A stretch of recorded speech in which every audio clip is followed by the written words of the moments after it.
Here's how to turn off liquid glass on your iPhone. Now head into the settings of your iPhone and head to software update. Keep in mind in iOS 26.2, they released an option to disable or at least reduce that liquid glass.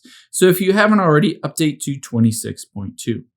After you've done that, it's pretty straightforward. You have two different options. One is you can see it says pretty clearly liquid glass. You can either choose clear, which will look like this, or you can switch it to tinted, which reduces that liquid glass look and feel of your entire iPhone.